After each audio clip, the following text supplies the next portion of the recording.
is confidence in what he has said. Yeah. And she had confidence in what her dad said. Her confidence wasn't what I said. She was like, believe it, I'm going, somehow, some way.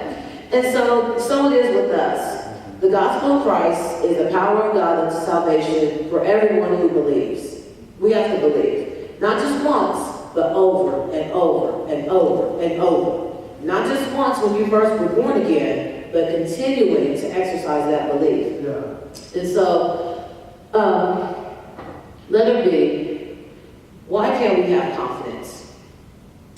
Paul says, letter B, Paul's dramatic declaration that we can become a new creature in Christ with all things becoming new has vast implications.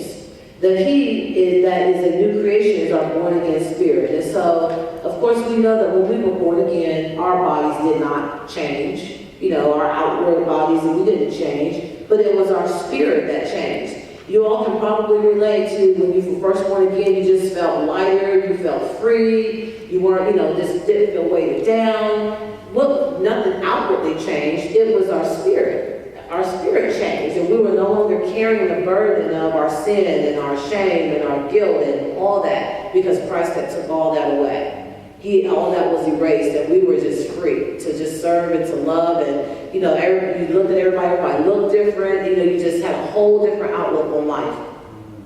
And so it is now, even however many years removed from your first time of believing. Yeah. It's still the same. It's just different things that happen over time, and the enemy comes in and chips at and erodes our confidence in God. He uses things, situations, circumstances, people to chip away at our confidence, our faith in God, that we're not going to be able to, we can't believe him now after all. How do you let this happen to you? Well, who's to say that God was the author of all that? But if we're, the enemy uses different strategies and schemes. I mean, he's a liar, he's a deceiver. It's what he does, But we find ourselves having once believed and we were so confident, and now here we are so many years removed, we don't have that same confidence, and we're not sure. And now we got to take care of ourselves, because after all, I don't know if God's going to do this or not. I've been around church people, I know how they are, things like that, And so the enemy does this, but we have to have that same confidence that because his word said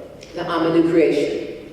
I didn't say it. I have nothing to back it up within my own self, but because he said, I can have confidence. You said I'm a new creation. You said that all things have passed away. My old way of thinking about these circumstances, my old way of, handling situations, you said that it passed away. I have the power to respond differently. I don't have to respond the way that I used to respond to that circumstance. I can respond differently because you said, God, you said I'm a new creation. Although I'm looking at myself and I'm thinking these thoughts are coming to me and they're not the new creation, they're the old creation. But I have confidence, Father, that what you said is true. I'm not going to respond the way I want to respond right now. And so we can have confidence in him. Now we're going to go to number 2, our authority over Satan. On the cross, Jesus, letter A, on the cross, Jesus gained victory over Satan for us, removing his legal right to torment us. Now, I don't have time to get into all this, but Jesus went about everything decently and in order. He did it the legal way. There was God could have, well, he really couldn't have, but he gave the earth to men. And as a result of that, then it was under our power and our control, under our dominion. When Adam gave away that authority, now it's under the control of the enemy. And so, lawfully, Jesus had to come. He didn't just break the rules because he's God and he could do that. No, he set it up to where he even has to abide by his own laws. And so, Jesus gained the victory over Satan for us by removing Satan's legal right to torment us. Legally, he had a right to torment us until Jesus came. Jesus came, he did away with all that. But Jesus knows that. God knows that. Do we know that? Do we remember that? Do we recall that? In verse 15, Colossians 2:15, says, having disarmed principalities and powers, he made a public spectacle of them, triumphing over them in it. 1 John 3:8, for this purpose the Son of God was manifested that he might destroy the works of the devil. Colossians 1:13, he rescued us from the domain of darkness and transferred us to the kingdom. Now notice, it is because of what Jesus did, not because of what we do. Yeah, This is all he did. Jesus did all these things. It's not based on our performance, thank God.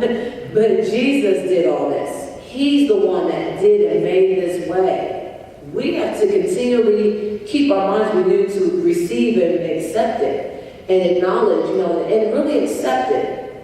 And so Jesus gave authority to his church over the works of Satan. Authority is delegated power. And we all know the police officer stops a car by the authority of the government or the backed up military.